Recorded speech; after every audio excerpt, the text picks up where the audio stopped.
ustedes un muy buen día. En este día vamos a hablar sobre la NIC 12, que son impuestos a las ganancias.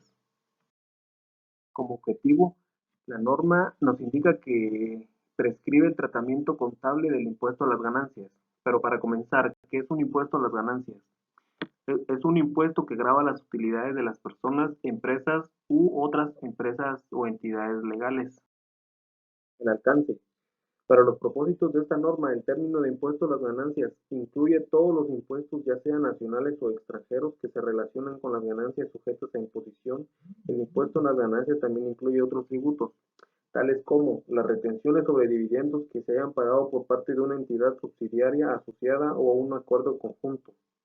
Esta norma no aplica a la contabilización de la NIC 20 ni a créditos fiscales por inversión. Las definiciones. Primero que nada tenemos las ganancias contables, que es la ganancia neta o pérdida neta del periodo antes de deducir los gastos por el impuesto a las ganancias. Ganancias o pérdidas fiscales. Es la ganancia o pérdida de un periodo calculada de acuerdo con las reglas establecidas por las autoridades fiscales que se hayan pagado o recuperado por los impuestos a las ganancias. También tenemos los gastos o ingresos por el impuesto a las ganancias. Es el importe total que en este concepto se incluyen al determinar las ganancias o pérdidas netas del periodo contenido tanto en el impuesto corriente como en el diferido. Impuesto corriente es la cantidad a pagar por el impuesto a las ganancias relativo a las ganancias o pérdidas fiscales del periodo. Pasivos por el impuesto diferido. Son las cantidades de impuestos sobre las ganancias a pagar en un periodo futuro relacionadas con diferencias temporarias imponibles. Activos por impuestos diferidos. Son las cantidades de impuestos sobre las ganancias a recuperar en los periodos futuros relacionados con las diferencias temporarias deducibles. Diferencias temporarias. Son las que existen entre el importe en libros de un activo o pasivo en el estado de situación financiera y su base fiscal. Estas pueden ser diferencias temporarias imponibles como también diferencias temporarias deducibles. Base fiscal. Es el importe que será deducible a efectos fiscales de los beneficios económicos e imponibles que obtenga una entidad en el futuro cuando recupere el importe en libros de un dicho activo. Si tales beneficios económicos no tributan, la base fiscal del activo será igual a su importe en libros. La base fiscal de un pasivo es igual a importe en libros menos cualquier importe eventualmente sea deducible fiscalmente respecto a tal partida en periodos futuros. Siguiente, tenemos el reconocimiento. El reconocimiento de los activos y pasivos por impuestos corrientes lo reconoceremos cuando tengamos un impuesto por pagar que no haya sido liquidado, mediante el cual reconoceremos un pasivo y un activo cuando los pagos anticipados del impuesto del año o del periodo sean mayores, lo cual tendría un impuesto por recuperar o un exceso que es un activo. Reconocimiento de pasivos y activos por impuestos diferidos. Los pasivos por impuestos diferidos son aquellos impuestos sobre las ganancias que la empresa deberá pagar en el futuro. En cambio, los activos por impuestos diferidos se enfocan en los beneficios futuros que recibirá la organización.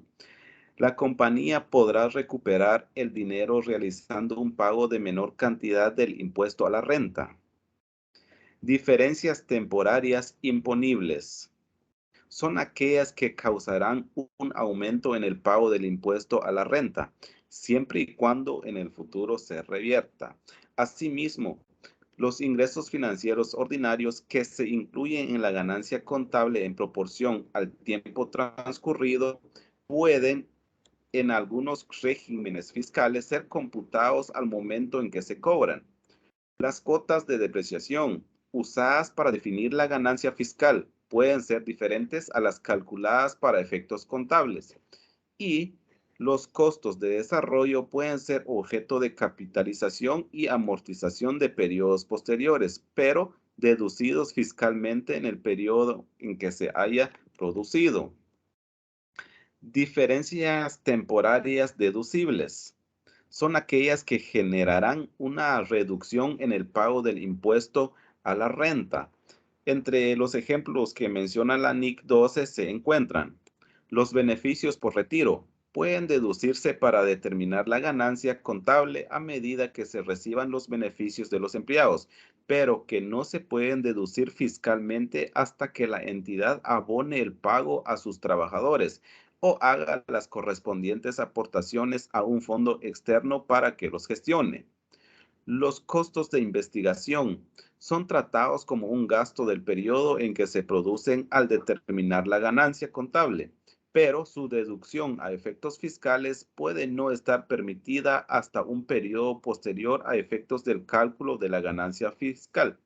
Y el costo de una combinación de negocios, cuando se reconoce un pasivo asumido en la fecha de adquisición, pero los costos relacionados no se deduzcan fiscalmente hasta un periodo posterior. Esa diferencia temporaria deducible dará lugar a un activo por impuesto diferido. Pérdidas y créditos fiscales no utilizados. Los criterios a emplear para el reconocimiento de los activos por impuestos diferidos que nacen de la posibilidad de compensación y pérdidas y créditos fiscales no utilizados son los mismos que los utilizados para reconocer activos por impuestos diferidos surgidos de las diferencias temporarias deducibles.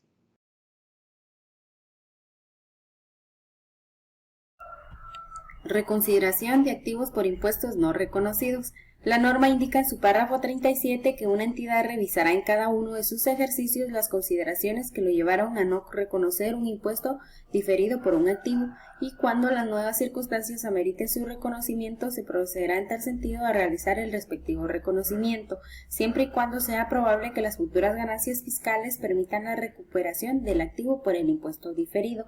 Ejemplo: una mejora en el desarrollo de ventas puede generar mayor ganancia fiscal, o una reconsideración de activos diferidos en negocios conjuntos. Inversiones en subsidiarias, sucursales asociadas y participaciones en negocios conjuntos.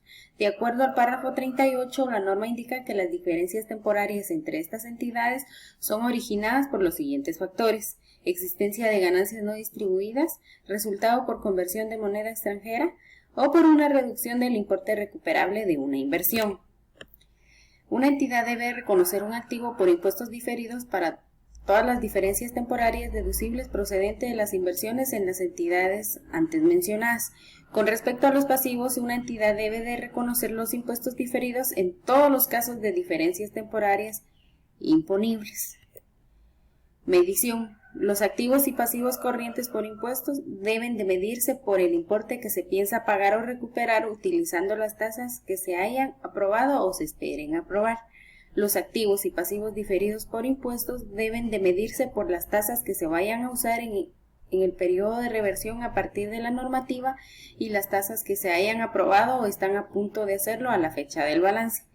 Cuando se esperan tasas diferenciales, se aplicará las tasas medias esperadas. La medición de los activos y pasivos deben de hacerse considerando cómo la empresa espera recuperar o liquidar el importe en libros de sus activos y pasivos. Reconocimiento de impuestos corrientes y diferidos. De acuerdo al párrafo 57, la norma indica que los impuestos corrientes y diferidos deben de reconocerse como un ingreso o un gasto y ser incluidos en el resultado del ejercicio. La contabilización de los efectos fiscales, tanto en el periodo contable como en los diferidos para periodos posteriores de una determinada transacción o suceso económico, se deben de hacerse coherentemente con el registro contable de la transacción o suceso correspondiente. Bajo la norma internacional de contabilidad número 12, las diferencias entre la base contable y la base fiscal, si se genera un mayor beneficio tributario, el impuesto diferido se contabilizará como un pasivo. Si es menor, se contabilizará como un activo. Partidas reconocidas en el resultado. La mayoría de pasivos y de activos por impuestos diferidos aparecen cuando los ingresos y gastos que se incluyen en la ganancia contable de un periodo se computen dentro de la ganancia o pérdida fiscal según sea el caso. El correspondiente impuesto diferido se reconocerá en el resultado, como por ejemplo los ingresos de actividades ordinarias por intereses, regalías o dividendos que se reciban al final de los periodos a los que corresponden y se computen en la ganancia contable, pero que se incluyan en la ganancia o pérdida fiscal cuando sean cobrados. También los costos de activos intangibles que hayan sido capitalizados de acuerdo con la NIC 38 y se amorticen posteriormente mientras se deducen para efectos fiscales en el mismo periodo en el que hayan sido incurridos. Según la norma, los impuestos corrientes y los diferidos se reconocerán como ingreso o gasto y se incluirán en el resultado del periodo. Sin embargo, se exceptúa en la medida que surjan de transacciones o sucesos que se reconocen en el mismo periodo o en otro diferente, fuera del resultado, ya sea en otro resultado integral o directamente en el patrimonio, o por una combinación de negocios, según la NIF 10, estados financieros consolidados. Partidas reconocidas fuera del resultado. Los impuestos corrientes y los impuestos diferidos deben reconocerse fuera del resultado si se relacionan con partidas que se reconocen en el mismo periodo o en otro diferente fuera del resultado. Según la norma, las partidas que deben reconocerse en otro resultado integral son un cambio en el importe en libros procedente de la revaluación de propiedad, planta y equipo, según la NIC 16, o las diferencias de cambio que surjan de la conversión de los estados financieros de un negocio en el extranjero, según la NIC 21. Impuestos diferidos que surgen de una combinación de negocios. En una combinación de negocios pueden surgir diferencias temporarias. La entidad podrá reconocer cualquier activo resultante por impuestos diferidos en la medida que cumplan con los criterios de reconocimiento del párrafo 24, o cualquier pasivo resultante por impuestos diferidos como activos y pasivos identificables en la fecha de adquisición.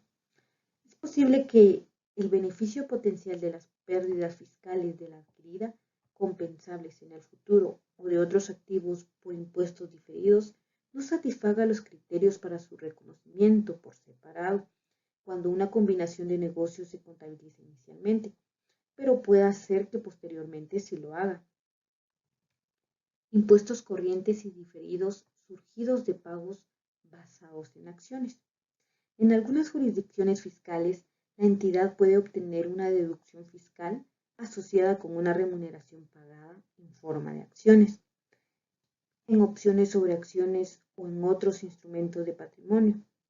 El importe de esa deducción fiscal podría diferir del gasto de la remuneración asociada acumulada y podría surgir en un periodo posterior. Si el importe de la deducción fiscal excede el importe del gasto por remuneración acumulado, el exceso del impuesto corriente o diferido debe reconocerse directamente en el patrimonio. Continuando con la presentación de la norma, esta nos aborda el tema de la presentación.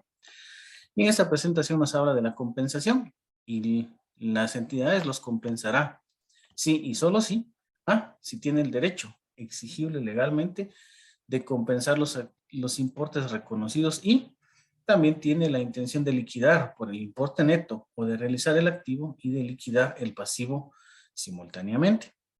Los activos pueden compensarse cuando son activos con pasivos por impuestos diferidos y si estos tienen reconocido legalmente el derecho de compensar y también si se derivan del impuesto a las ganancias. Los gastos por el impuesto a las ganancias, estos pueden clasificarse como gasto o ingreso por el impuesto a las ganancias relativo a las ganancias o pérdidas de las actividades ordinarias. También deben registrarse las diferencias de cambio en los activos o pasivos por impuestos diferidos en moneda extranjera. Dentro de la información a revelar que nos indica la norma, aparecen los gastos o ingresos por impuesto corriente, la relación que tienen con los cambios en las tasas fiscales o con la aparición de nuevos impuestos, la relación con el nacimiento y reversión de diferencias temporarias, los ajustes reconocidos en el periodo, el importe de los beneficios de carácter fiscal procedentes de pérdidas y los procedentes de pérdidas fiscales, créditos fiscales o diferencias temporarias no reconocidos en periodos anteriores. Estos son algunos de los que nos menciona la norma. La información que deberá también revelarse por separado en los estados financieros son el importe agregado de los impuestos corrientes y diferidos. Estos deben estar relacionados con las partidas cargadas o acreditadas directamente a patrimonio. Una explicación de la relación entre el gasto o ingreso por el impuesto y la ganancia contable. Una explicación de los cambios habidos en las tasas o tasa impositiva aplicables en comparación con las del periodo anterior. El importe y la fecha de validez, si la tuvieran, de las diferencias temporarias deducibles. Además, también nos indica la norma la cantidad total de diferencias temporarias relacionadas con inversiones en subsidiarias, sucursales y asociadas. De la misma manera, las consecuencias en el impuesto sobre las ganancias de los dividendos para los accionistas de la entidad que hayan sido propuestos o declarados. Una entidad debe revelar el importe del activo por impuestos diferidos, así como de la naturaleza de la evidencia que apoya su reconocimiento.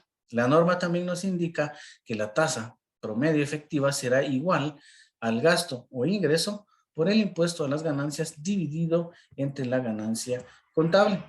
Esto ha sido todo por hoy, compañeros. Les agradecemos su atención.